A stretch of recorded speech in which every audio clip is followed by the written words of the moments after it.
O título deste sermão é Conhecendo ao Senhor e se tornando forte e ativo. Ele foi proferido pelo pastor Edson Rosendo, da Primeira Igreja Batista Reformada em Caruaru. Que o Senhor nosso Deus possa fazer com que todos sejam iluminados pelo Espírito Santo a compreenderem todas as verdades aqui proferidas.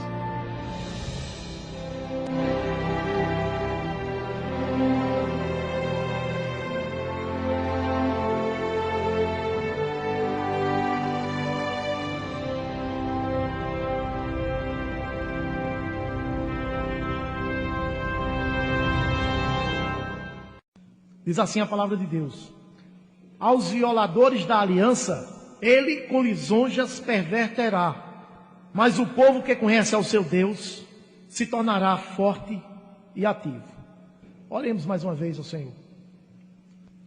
Senhor nosso Deus, nosso Pai, nós te pedimos, Senhor, que a tua palavra seja eficaz aos nossos corações. Concede, ó Deus, que a interpretação seja fiel, seja leal. Dá-nos sempre, ó Deus, que sejamos fiéis à tua palavra. Não temamos nada que nela está escrito. Para que possamos reconhecer que todas as palavras dessa profecia são inspiradas. E não tenhamos nenhum medo. Não temamos nem homens, nem instituições. Mas que preguemos com fidelidade a tua palavra, como único remédio eficaz e santo para salvar pecadores.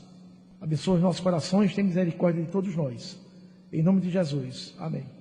Conhecendo o Senhor e se tornando forte e ativo. Meus irmãos, nós vivemos num país do terceiro mundo, que é o Brasil. Existem os países do primeiro mundo, segundo mundo e terceiro mundo. O nosso é o terceiro.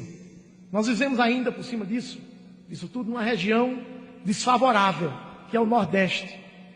E ainda, além disso, moramos no interior. Então, nós estamos inseridos numa região de subdesenvolvimento. E tudo isso dá a impressão de que nós temos uma vida com pouco movimento, pouco ritmo, porém nada mais enganoso. Mesmo nessas condições de atraso da região, de país do terceiro mundo, de interior, mesmo nessas condições nós vivemos numa vida de correrias, de muito trabalho, de muita atividade, sem tempo, não temos tempo. As cidades da região aqui, elas ganham novos habitantes e se expandem cada dia que passa. E tudo tem se tornado muito longe. Nós dependemos de transporte, particular ou coletivo. Nós temos saído cedo das nossas casas e temos chegado tarde aos compromissos que vamos cumprir. E temos chegado mais tarde ainda de volta aos nossos lares, seja meio-dia, seja à noite. O movimento da vida moderna nos torna cansados, sem ânimo, fracos, com pouco tempo para ir ao templo comungar, com pouco tempo para orar, para estudar a Bíblia, para visitar alguém, até alguém que esteja doente. Nem temos tempo de visitar os doentes. E pasmem, nós temos pouco tempo até para ler a Bíblia. Em outras palavras, o movimento alucinante da vida moderna tem literalmente roubado de nós o tempo devido aos compromissos com o reino de Deus. O tempo devido à comunhão com Deus. A propósito, irmãos, como é que tem sido a nossa adoração contínua que temos pregado recentemente? Nós temos enxergado com todas as letras que não basta apenas sabermos que precisamos adorar continuamente, que não é suficiente apenas termos a consciência que somos devedores de prestar a Deus um culto contínuo. Estamos conscientes disso? Temos aprendido que é necessário lançar mão dos instrumentos disponíveis para essa tarefa. Quais são esses instrumentos? A oração perseverante. Mas como orar perseverantemente se não temos tido tempo? A leitura da Bíblia é outro instrumento que precisamos lançar mão. Mas como lançar mão desse instrumento se não temos tido tempo? E o estudo da Bíblia? Ora, se nem ao menos nós lemos, quanto mais estudar a Bíblia. E a comunhão com o corpo de Cristo? Tanto na frequência, ao templo, aos núcleos, quanto na visitação. Onde está o tempo? Esses instrumentos são indispensáveis. Nós diríamos que são vitais na concretização da tarefa de adorar continuamente ao nosso Deus. Mas como lançar mão desses instrumentos se não atentarmos para a importância crucial de conhecermos o nosso Deus, o nosso Senhor, aquele a quem adoramos? Muitas justificativas nós vamos apresentar. E a primeira será a falta de tempo. Não tenho tempo de gastar para conhecer o Senhor. A segunda desculpa ou justificativa poderá ser a falta de dinheiro para tomar ônibus e vir ao templo a falta para comprar livros, comentários para estudar e crescer. A terceira poderá ser o cansaço, que nos acomete depois de um dia extenuante de trabalho. Cansei demais, estou cansado, não tenho tempo de ir para o templo. E assim, irmãos, a quarta poderá ser isso, a quinta poderá ser aquilo. Facilmente exerceremos toda a nossa competência de dar desculpas, de apresentar justificativas para o fato de que não estamos, de fato, usando os instrumentos necessários para conhecermos aquele a quem adoramos. Até parece que o conhecimento de Deus é uma tarefa que podemos dispensar, que podemos passar sem ela. Pela forma como nos justificamos, fica parecendo que o conhecer a Deus, para nós, tanto faz como tanto fez. Podemos passar muito bem sem Ele. Dizemos assim, basta apenas sermos crentes. Essa questão de conhecer a Deus profundamente, cuidaremos disso lá no céu. Mas se estivermos pensando assim, estamos enganados. Daniel, um dos profetas do Senhor, ele experimentou na pele o cativeiro babilônico, que foi imposto a Israel. Ele ainda era jovem, quando Nabucodonosor invadiu o território cananeu, onde morava Israel, e levou toda a nação dos judeus cativa para a Babilônia.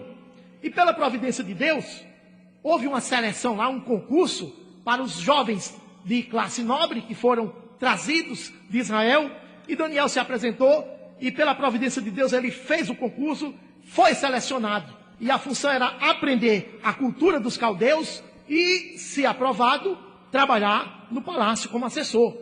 Mas sendo um jovem atento à palavra de Deus, sendo um jovem de oração, de meditação, ele discernia perfeitamente que a causa do povo estar ali no cativeiro havia sido o distanciamento e a desobediência à palavra de Deus.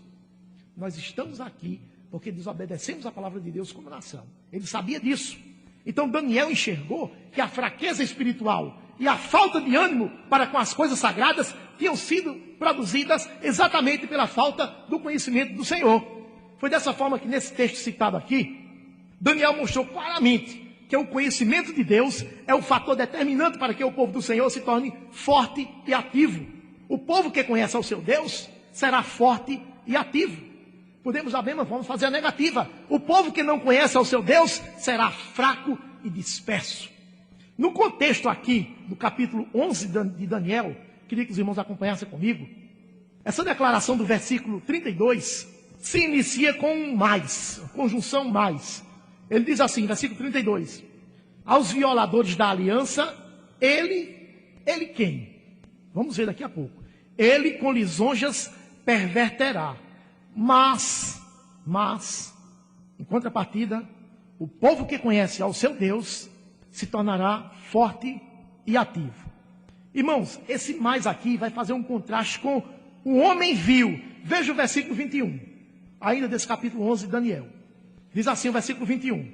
Depois se levantará em seu lugar um homem vil, ao qual não tinham dado a dignidade real. Mas ele virá caladamente e tomará o reino com intriga. No versículo 31, diz assim, dele, isto é, desse homem, sairão forças que profanarão o santuário, a fortaleza nossa, e tirarão o sacrifício costumado, estabelecendo a abominação desoladora. Então, esse homem vil, no versículo 32, vai fazer o seguinte, aos violadores da aliança, esse homem vil, com lisonjas, com elogios, com sedução, perverterá. Mas o povo que conhece ao seu Deus se tornará forte e ativo. Em outras palavras, Daniel profetizava a respeito do anticristo, que com suas muitas palavras suaves, deliciosas, elogiosas, enganaria a muitos, inclusive os que violassem a fidelidade ao Deus da aliança, para em seguida dizer, mas os que conhecem ao seu Deus se tornarão fortes e ativos. Isto é, serão isentos de serem enganados pelo espírito do anticristo ou pelo próprio anticristo. Permanecerão fiéis. E esse espírito do anticristo, irmãos, já está no mundo faz tempo. João, o evangelista, ele escreveu e disse assim, este é o espírito do anticristo, a respeito do qual tendes ouvido que vem, e presentemente já está no mundo. 1 João 4, 3. Então, por todas essas evidências e verdades pronunciadas pela boca do próprio Espírito Santo de Deus, jamais nos cansaremos de ensinar aos irmãos que a igreja que conhece a Jesus Cristo se tornará forte e ativa, sairá da indolência, sairá do desânimo, sairá da rota de colisão com o engano, com as falsas doutrinas, será esperta em reconhecer as palavras sutis e elogiosas dos falsos profetas, dos falsos mestres, daqueles que dizem, façam como eu mando, mas não façam o que eu faço. A igreja que conhece a Jesus Cristo, o seu Senhor, será uma igreja composta de crentes não conformados com o mundo, crentes que estarão separados das práticas mundanas, crentes que odiarão o pecado em todas as suas formas. Se nós somos esses crentes, fortaleçamos cada dia mais, irmãos. Se não somos esses crentes, busquemos conhecer o Senhor Jesus Cristo com todas as nossas forças, com todo o nosso entendimento, com o máximo de tempo que possamos dispensar, porque certamente não estamos conhecendo como deveríamos. E isso é causa de fraqueza espiritual, de desânimo para a obra do Senhor. E, mais grave, envolvimento com o pecado e com as práticas mundanas. Por isso, atentemos para o conhecimento do Senhor e entraremos na grande arena dos crentes fortes espiritualmente e ativos na obra do Senhor. Mas conhecendo o Senhor e se tornando forte e ativo. Por que conhecer a Deus? Por que conhecer a Deus? É a primeira pergunta que nós faríamos aos irmãos nessa noite. Todos nós, irmãos, aqui presentes, em algum momento de leitura de algum livro devocional, de jornal evangélico, ou mesmo ouvindo alguém falar, já tomamos conhecimento de palavras muito complicadas que se referem a Deus. Por exemplo, imanência, transcendência, palavras complicadas, imutabilidade, perfeição absoluta, autoexistência, existência não derivada, todo suficiente, todo poderoso, autoconsciente, incompreensível, imperceptível ao senso natural, infinito em seu ser, incognoscível, onisciente, onipresente, onipotente, insondável. São palavras complicadas, que quando ouvimos, causam-nos um senso de uma grandeza muito elevada e também da nossa pequenez. Não ousamos nem tomar o dicionário para procurar tais palavras e compreendê-las melhor, até as palavras. Sempre escolhemos o caminho mais fácil. Esquecemos. É melhor esquecer essas palavras. É melhor não mexermos com esses termos, com essas coisas complicadas. Nós somos salvos e isso é o que importa. Esse conhecimento assim mais refinado, mais apurado, fica para os teólogos. É isso que dizemos, ou pelo menos é dessa forma que procedemos. Mas eu pergunto aos irmãos, quem foi que nos autorizou a pensar dessa forma? Em que parte da Bíblia nos apoiamos para concluirmos esse terrível absurdo? Enveredar por esse caminho, irmãos, é ter sido aliciado, é ter sido seduzido pelo espírito do anticristo, que com suas palavras sutis e elogiosas procurará desviar os membros da aliança da sua lealdade para com Deus. Pois está escrito assim, aos violadores da aliança, ele, o anticristo, ou o espírito do anticristo, com lisonjas perverterá. Mas o povo que conhece ao seu Deus se tornará forte e ativo. Como dessa forma ficaremos conhecendo o nosso Senhor e nos tornando fortes e ativos? Não há, irmãos, em toda a Escritura, uma só ordem de nos acomodarmos na busca do conhecimento de Deus. Pelo contrário, as Escrituras nos ordenam de capa a capa a buscarmos mais e mais, crescentemente, o conhecimento de Deus como razão e objetivo primeiro da nossa existência. Tem sido isso realidade nas nossas vidas? Está escrito assim, assim diz o Senhor, não se glorie o sábio na sua sabedoria, nem o forte na sua força, nem o rico nas suas riquezas, mas o que se gloriar, glorie-se nisso, em me conhecer, e saber que eu sou o Senhor, e faço misericórdia e juízo na terra, porque destas coisas me agrado, diz o Senhor. Jeremias 9, 23 e 24.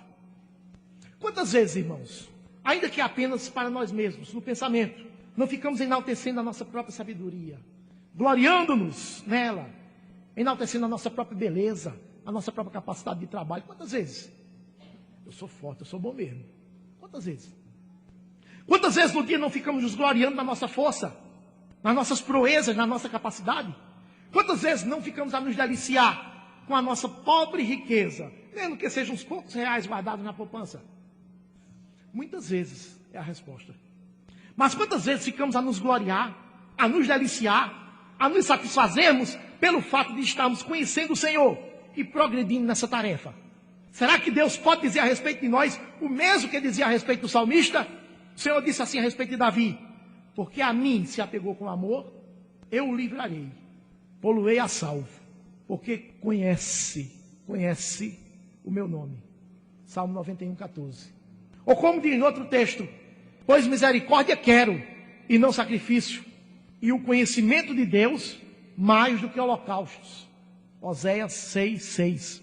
A sequência é clara: misericórdia, conhecimento de Deus. Nunca sacrifício e holocaustos. Deus não olha para os nossos sacrifícios, Deus não olha, mas para o sacrifício de Jesus Cristo apenas. Nem olha para os nossos holocaustos, porque só quem é digno diante de Deus é o Cordeiro de Deus, que foi morto. Ele olha sim para a presença da misericórdia e para o crescimento no conhecimento dele nas nossas vidas. Até porque a presença da misericórdia e o conhecimento que temos de Deus são operados por ele mesmo, em nós. Outro exemplo ainda: vinde a mim todos os que estáis cansados e sobrecarregados, e eu vos aliviarei. Tomai sobre vós o meu jugo e aprendei de mim, porque sou manso e humilde de coração, e achareis descanso para as vossas almas. Mateus 11, 28 e 29. Não venham todos, irmãos, fiquem aí. Não venham todos, apenas os que estiverem cansados e oprimidos.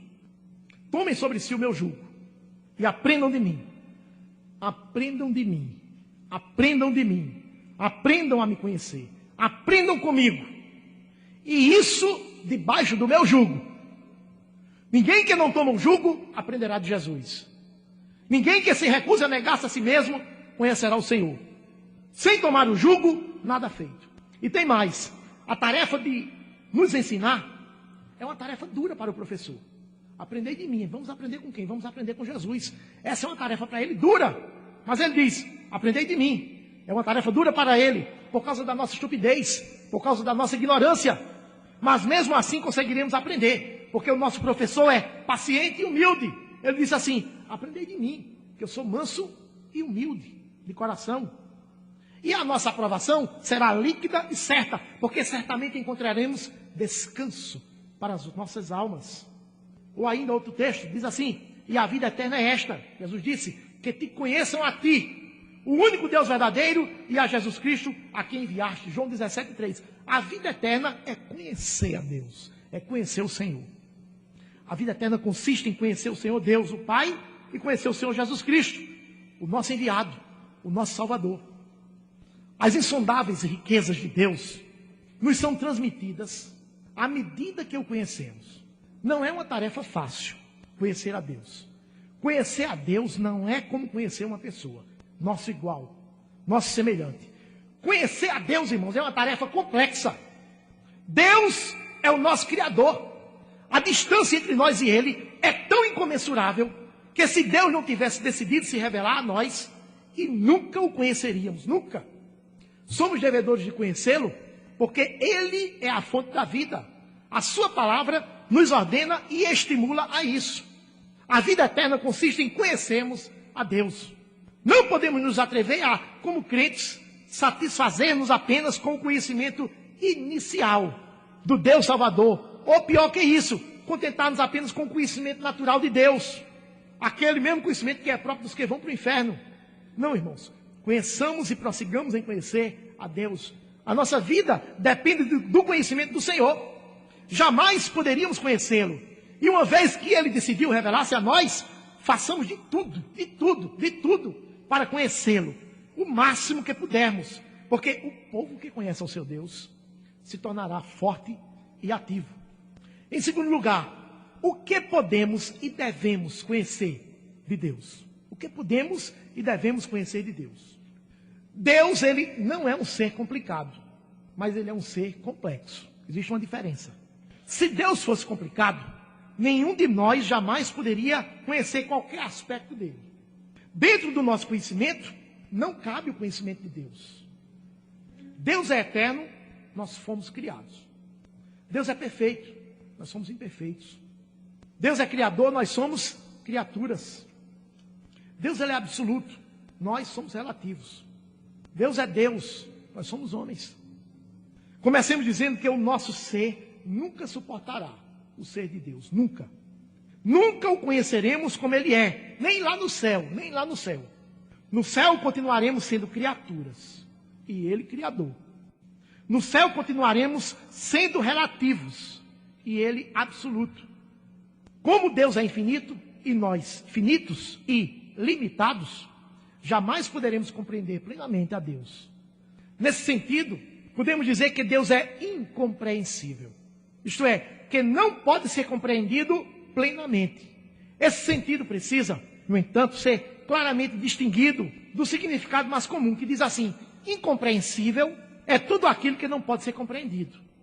Não é verdade dizer que Deus não pode ser compreendido, mas sim dizer que ele não pode ser compreendido plenamente. Diz o Salmo 145, 13: grande é o Senhor e muito digno de ser louvado. A sua grandeza é insondável. A grandeza de Deus está além do sondável, além do decifrável. É tão enorme que não pode ser plenamente conhecida. E o Salmo 147, 5 diz assim: grande é o Senhor e muito poderoso. O seu entendimento não se pode medir. É imensurável. No entanto, o que de Deus se pode conhecer, ele nos manifestou através da sua palavra. O apóstolo Paulo ele disse assim: toda a escritura é inspirada por Deus e útil para o ensino, útil para nos ensinar a respeito de Deus. 2 Timóteo 3,16. Notemos, irmãos, a escritura é útil para nos ensinar. Portanto, aprender a respeito de Deus, conhecer a Deus somente através da escritura, que é o livro-texto de Deus, o livro através do qual ele se nos revelou. Estávamos ontem no estudo dos jovens dizendo que as melhores universidades da Europa, nos seus cursos de teologia, não consideram a Bíblia como livro-texto para o estudo de Deus. Elas não consideram a Bíblia, simplesmente descartam a Bíblia. Usam larga e abundantemente os livros de filosofia, de sociologia e escritos humanos em geral. Menos a Bíblia, menos a Bíblia. Sabemos que a natureza revela Deus de uma forma clara. Romanos capítulo 1, versículo 20. Porque os atributos invisíveis de Deus, atributos invisíveis, assim o seu eterno poder, segunda coisa, como também a sua própria divindade, terceira coisa. Primeira coisa, atributos invisíveis. Segunda coisa, eterno poder. Terceira coisa, própria divindade. E Paulo continua: claramente se reconhecem desde o princípio do mundo, sendo percebidos por meio das coisas que foram criadas. O advérbio que Paulo usa é claramente. Claramente se reconhecem desde o princípio do mundo, por meio das coisas que foram criadas. No versículo anterior, versículo 19, Paulo diz que a criação natural revela Deus, porque Deus mesmo decide revelar-lhes. Ele disse assim no versículo 19: porquanto que de Deus se pode conhecer, é manifesto entre eles, porque Deus lhes manifestou, Deus decidiu lhes revelar. No entanto, irmãos, a nossa confissão é bem clara, né? Diz que esse conhecimento aqui não é suficiente para produzir vida. Não é suficiente para produzir vida. Para produzir o conhecimento do Deus Salvador. É suficiente para revelar o Deus Criador. Mas o Deus Salvador, não. Enquanto Deus se revela a todos os habitantes da terra, através da criação, porque os céus manifestam a glória de Deus, está lá escrito no Salmo 19:1. Enquanto ele se revela a todos por conta da criação, ele se revela ao seu povo através da sua palavra. Há aquele versículo conhecido nosso da carta aos Hebreus, que diz que, havendo Deus outrora falado muitas vezes e de muitas maneiras aos pais pelos profetas, nesses últimos dias nos falou pelo Filho. Versículos 1 e 2 de Hebreus 1. Deus começou, Deus continuou e Deus terminou de revelar aquilo que quis para que tivéssemos vida eterna. Somente através da sua palavra. Somente. Portanto, irmãos, procurar conhecer o Deus Salvador, o Senhor Jesus Cristo, fora da palavra de Deus, é trabalho perdido, é trabalho sem glória, é trabalho em vão. Não vai se encontrar. O conhecimento pessoal de Deus, que vem pela salvação, ele não se encontra na sabedoria ou no esforço humano, pois o mundo não o conheceu por sua própria sabedoria. Mateus 11, 27. Mateus 11, 27 diz assim: Jesus diz: tudo me foi entregue por meu Pai. Ninguém conhece o Filho senão o Pai. E ninguém conhece o Pai senão o Filho. E aquele a quem o Filho o quiser revelar. Então, esse tipo de conhecimento do Deus Salvador não se consegue por sabedoria ou por esforço humano, de forma nenhuma, somente a quem Deus quer revelar. Dessa forma, só para os crentes e apenas com o uso do único livro-texto, que é a Bíblia, a palavra de Deus. O escritor aos Provérbios, no capítulo 22, a partir do versículo 19 até o 21, diz assim, Provérbios 22, de 19 a 21. Para que a tua confiança esteja no Senhor, quero dar-te hoje a instrução a ti mesmo. Porventura não te escrevi excelentes coisas acerca de conselhos e conhecimentos, para mostrar-te a certeza das palavras da verdade, a fim de que possas responder claramente aos que te enviarem? Isso aqui é Deus falando a nós. Deus está falando a nós e dizendo assim, para que a tua confiança esteja no Senhor, isto é, em mim, quero dar-te hoje a instrução a ti mesmo. Porventura não te escrevi excelentes coisas acerca de conselhos e conhecimentos, para mostrar-te a certeza das palavras da verdade, a fim de que possas responder claramente aos que te enviarem? Notem, os irmãos, a palavra instrução no versículo 19. Quero dar-te hoje a instrução. Versículo 20. Escrevi excelentes coisas. Versículo 21. Palavras da verdade. Todas essas expressões se referem às Sagradas Escrituras, à Bíblia. É através da Bíblia que ficaremos conhecendo o nosso Salvador, tanto para a salvação, como para o nosso progresso no reino de Deus. É dessa forma que o povo do Senhor se tornará forte e ativo. Nós não vamos conhecer o Senhor se não for pela palavra, irmãos. Não é conhecer apenas o Deus Salvador, não. Uma vez conhecendo o Deus Salvador, como já conhecemos, precisamos avançar no conhecimento do Senhor, para que nos tornemos fortes e ativos. Estagnar é loucura. Os que se tornam fortes e ativos não sofrerão fraqueza espiritual, claro. Não sofrerão de desânimo. Não ficarão sujeitos ao erro, aos falsos profetas. Mas o que podemos e devemos conhecer do nosso Deus? Vimos aquelas palavras complicadas no começo desse ponto. Será que é para conhecer aquilo tudinho? É para conhecer aquilo, todas aquelas coisas. Esse assunto nós veremos com mais detalhes nas próximas pregações dessa série. Mas em linhas gerais, nós diremos aos irmãos que Deus ele tem características ou atributos e que Ele decidiu nos revelar. E todos eles têm caráter eterno e imutáveis. Os decretos de Deus não mudam. Infelizmente não mudam. Ou felizmente não mudam. Felizmente para uns e felizmente para outros. Os decretos de Deus eles foram concebidos, na nossa visão, para nós, antes da fundação do mundo. E quando Ele terminou de elaborar os seus decretos, Ele começou a fase da efetivação, da aplicação dos acontecimentos, que é o que chamamos de a providência de Deus. Então, a providência de Deus, portanto, é a sua forma de ação, em que Ele cria as circunstâncias para que o seu decreto aconteça com precisão infalível. Tudo aquilo que Ele decretou, tudo que Deus decretou, vai acontecer com precisão infalível. É nessa fase que acontece o nascimento da criança, que acontece a morte do pardal, que acontece a eleição e a deposição do rei. Colo subiu e caiu. Só para dar um exemplo, é nessa fase que acontece a queda dos cabelos, a contagem dos cabelos, a salvação dos eleitos. Em segundo lugar, Deus nos revelou quais são as suas características pessoais, os seus atributos, quais sejam, dentre outros, onisciência, presciência, supremacia, soberania, imutabilidade, santidade, poder, fidelidade, bondade, paciência, graça, misericórdia, amor, ira. Hemos de conhecer cada um desses atributos do caráter de Deus. Todos eles que eu citei aqui têm tudo a ver com a nossa vida diária, irmãos. E nós nem nos apercebemos disso. Todos esses atributos têm tudo a ver com a nossa vida diária, com a nossa forma de pensar, com a nossa forma de agir, com o nosso progresso ou estagnação dentro do reino de Deus, com a nossa identificação com o mundo ou com a separação dele. Conhecer o Senhor é uma tarefa trabalhosa, não é para preguiçosos. Aliás, os preguiçosos que são chamados à fé tornam-se imediatamente operosos. Portanto, permanecer preguiçoso é um inequívoco sinal de ainda não ter nascido de novo. A preguiça, portanto, é um sinônimo de fraqueza espiritual e desânimo. nenhum preguiçoso conhecerá o Senhor. Porque o povo que conhece ao Senhor se tornará forte e ativo. Em terceiro lugar, irmãos, qual é a relação entre o conhecimento de Deus e a nossa vida diária? O que é que tem a ver conhecer a Deus com a minha vida diária? Trocando em miúdos, né, como diríamos.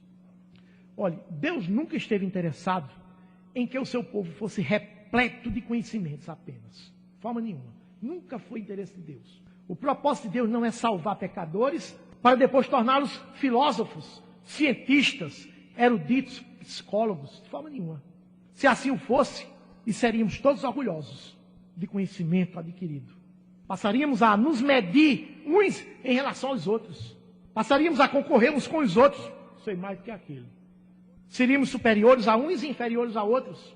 E por conta dessa inferioridade, procuraríamos fazer de tudo para ultrapassar o nosso oponente. Então ficaria aquela concorrência até desleal, maquiavélica. Mas o propósito de Deus tem sido que o conheçamos mais e mais.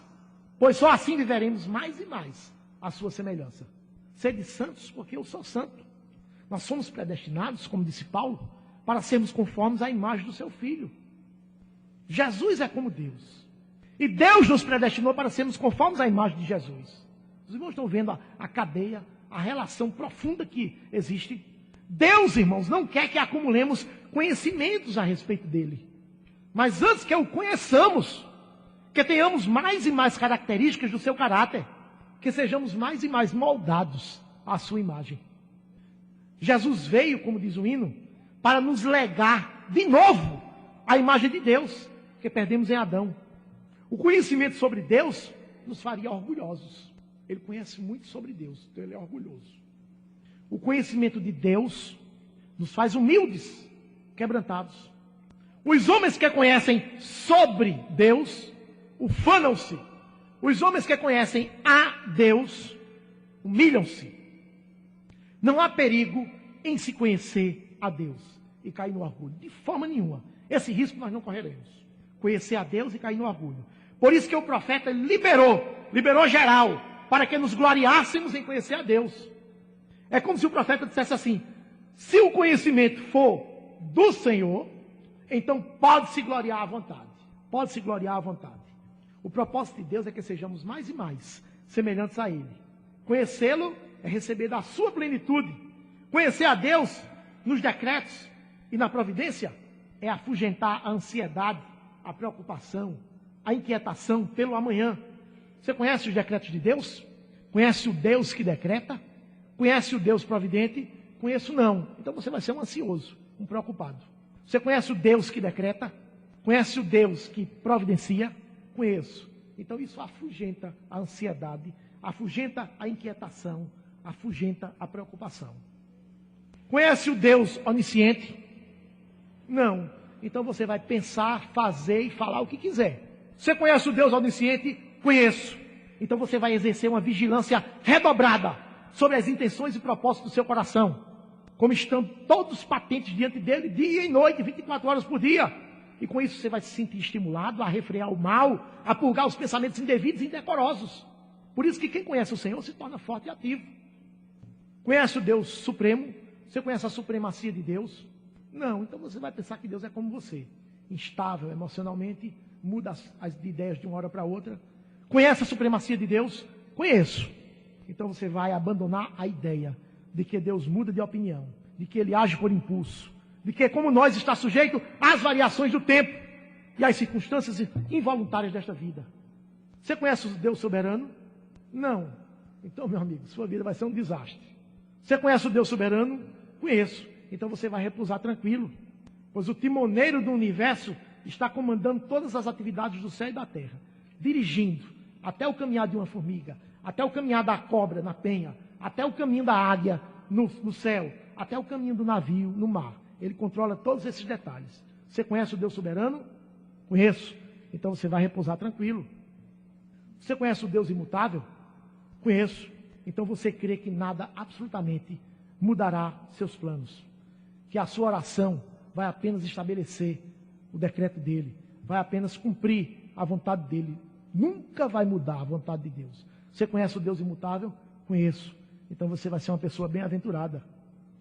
De que maneira, irmão, seremos mais e mais livres do pecado, das práticas pecaminosas anteriores à nossa chamada eficaz? Pelo conhecimento do Deus Santo, Deus providente, Deus decretador, Deus supremo, Deus soberano, Deus imutável e agora o Deus Santo. Conhece o Deus Santo? Conheço. Então, à medida que nós conhecemos o Deus Santo, receberemos mais e mais da sua santidade, do seu caráter santo, puro, separado, e seremos mais e mais santos, mais e mais puros, separados, exemplo dos fiéis.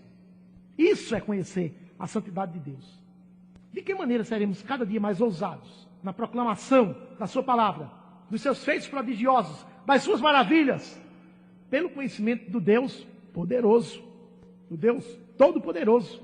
Ele disse assim: recebereis poder ao descer sobre vós o Espírito Santo, e sereis minhas testemunhas até aos confins da terra. Atos 1:8. Receber poder é conhecer o Deus Todo-Poderoso. Você recebeu porque você conhece. Conhece o Deus Todo-Poderoso, que vai lhe capacitar a ser ousada testemunha da sua palavra. Isso é conhecer o poder de Deus. De que maneira chegaremos à posição de estarmos dispostos a morrer por amor à palavra de Deus, se não conhecemos o Deus fiel, o Deus de toda fidelidade? Você conhece a fidelidade de Deus? Não. Na primeira esquina você vai negar a sua fé. Conhece a fidelidade de Deus? Conheço. Então você vai estar disposto a morrer. A sua fidelidade será tanto maior, quanto maior for o seu conhecimento do Deus fiel. Quando isso ocorrer, também seremos entregues à morte o dia todo. Seremos reputados como ovelhas para o matadouro. E isso, mudos, sem dizer palavra. Seremos imolados, calados. Isso é reconhecer. Isso é conhecer a fidelidade de Deus. No livro Rastro de Sangue, diz que o imperador Nero, ele perseguia tantos cristãos, mas ficava intrigado, ficava curioso. Certa vez ele formou uma junta para investigar, uma CPI, para investigar porque aquele povo sofria calado. Sofria calado. Aquilo era um objeto de deixar o imperador intrigado. E a CPI foi lá e investigou, não encontrou nada. E as pessoas morriam caladas, não se defendiam. Iam para a fogueira, iam para a forca, iam para a cova dos leões, iam para as tumbas e sepulcros da terra, eram enterradas vivas, caladas, porque elas conheciam a fidelidade de Deus. De que maneira valorizaremos a paz que temos com Deus, se nem ao menos nos lembramos de como era a nossa situação, quando estávamos debaixo da ira de Deus? Você conhece a ira de Deus? Conheço, eu já estive debaixo dela, é terrível. E agora você conhece a paz de Deus? Conheço, eu passei de sob a ira para sob a paz de Deus. Então hoje eu sei, eu conheço as duas características desse caráter tremendo de Deus. De que maneira seremos gratos eternamente para com o nosso Deus, se não conhecemos que tudo o que temos é única e exclusivamente devido à bondade e misericórdia de Deus? Você conhece a bondade de Deus? Ah, conheço, isso todo mundo conhece. Conhece a misericórdia? Ah, conheço. Isso é conhecer a bondade de Deus, irmãos, a misericórdia de Deus. De que maneira poderemos ter um coração agradecido se não conhecemos esses aspectos do caráter de Deus? Por fim, como poderemos louvar eternamente a Deus pelo seu grande amor, com que nos amou, se não conhecemos o alcance desse amor? Como valorizaremos a segurança eterna da nossa salvação sem conhecer o Deus amoroso?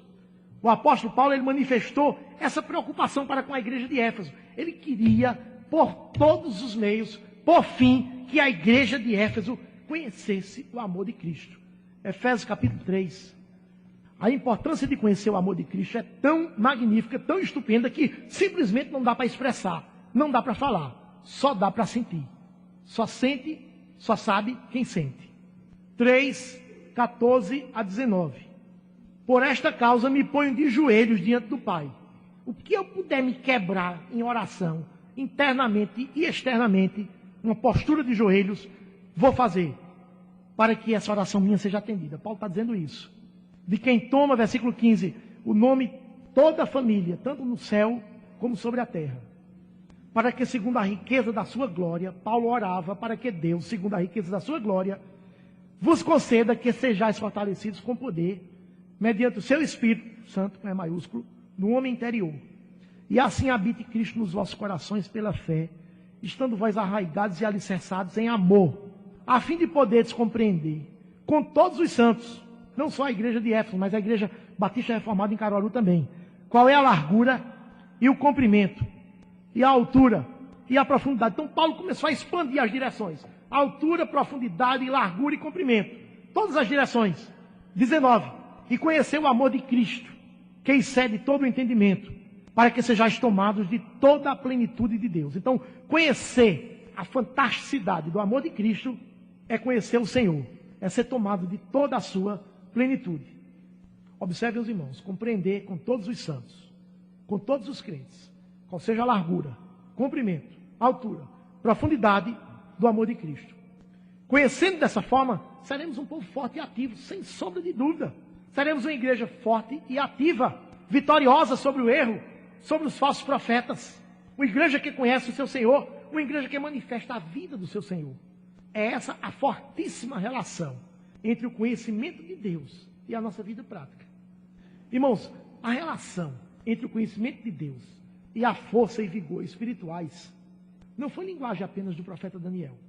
Ele foi também um dos homens de Deus que enxergou essa infalível relação entre a falta do conhecimento de Deus e a derrota, o cativeiro, a escravidão ao pecado, a vida de vícios, a vida sem vitórias, a vida de fraquezas espirituais, a vida sem vigor, uma vida sujeita a erros doutrinários básicos e a erros doutrinários profundos.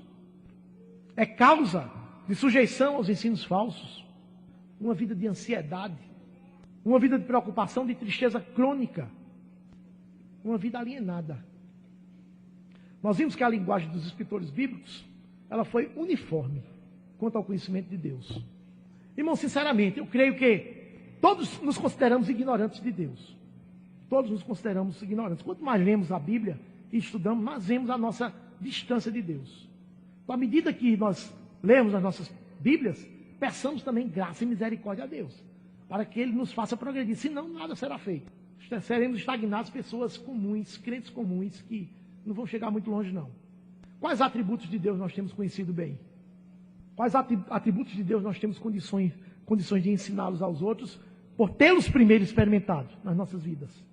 Que diferenças, ou quais diferenças, o conhecimento do nosso Salvador que temos, tem produzido no nosso modo de proceder, com relação ao modo de viver das pessoas não regeneradas? Quais são as diferenças? Tem havido diferença ou tem sido a mesma coisa? Quais são os atributos de Deus que têm produzido fortalecimento, edificação no nosso homem interior? Temos conhecido de fato o nosso Deus? Como poderemos adorar um Deus que não conhecemos o suficiente, o mínimo necessário? Como é que está o nosso culto contínuo, irmãos? Se nem ao menos conhecemos a teoria sobre os atributos de Deus, que diremos a prática? Irmãos, como ficamos diminuídos? Como ficamos diminuídos diante da grandeza de Deus e diante da nossa própria negligência?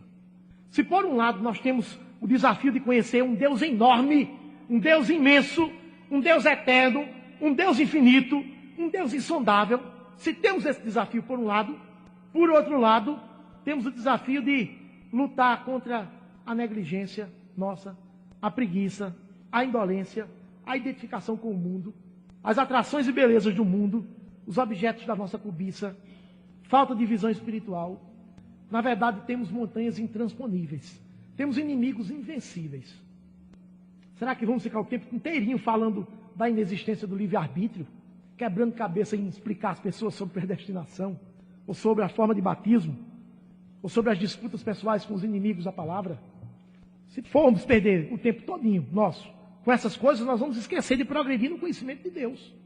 Falemos essas coisas, claro, mas não esqueçamos que o principal, a prioridade número 0 da nossa vida é conhecer o Senhor. Lembremos que o conhecimento de Deus não é uma opção, mas é uma ordem, uma imposição, é um imperativo. Conheçamos e prossigamos em conhecer o Senhor, disse o profeta Oséias, como o irmão orou.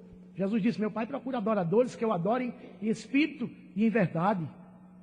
Paulo disse assim: pois tudo quanto outrora foi escrito, para o nosso ensino foi escrito, para que você aprenda sobre Deus, a respeito de Deus, para que conheça Deus, a fim de que pela paciência e pela consolação das Escrituras, tenhamos esperança. Romanos 15:4. Adorar um Deus que não conhecemos vai ser uma tarefa hipócrita. Hipócrita. Vamos fazer de conta que adoramos. Vamos fazer de conta que somos uma igreja. Vamos fazer de conta porque somos reformados. Vamos fazer de conta que o nosso conhecimento sobre Deus é igual ao nosso conhecimento de Deus. Vamos fazer de conta que deixamos o pecado. Vamos fazer de conta que somos novas criaturas. Dessa maneira, ao invés de prestarmos um legítimo culto contínuo a Deus, nós vamos prestar um culto hipocritamente contínuo. Não nos esqueçamos disso, irmãos, mas vale um pequeno conhecimento de Deus do que um grande conhecimento sobre Deus. Perguntemos, irmãos, pessoalmente, nesse momento, desde o meu levantar de manhã cedo até o meu deitar à noite, em que tem pesado? Qual tem sido a influência que tem exercido nas minhas palavras, nos meus pensamentos e nas minhas ações o conhecimento de Deus? Cada um se pergunte. Nós temos mostrado diante de nós, diante de Deus e diante do nosso próximo, que realmente conhecemos o nosso Deus, que realmente conhecemos aquele a quem adoramos?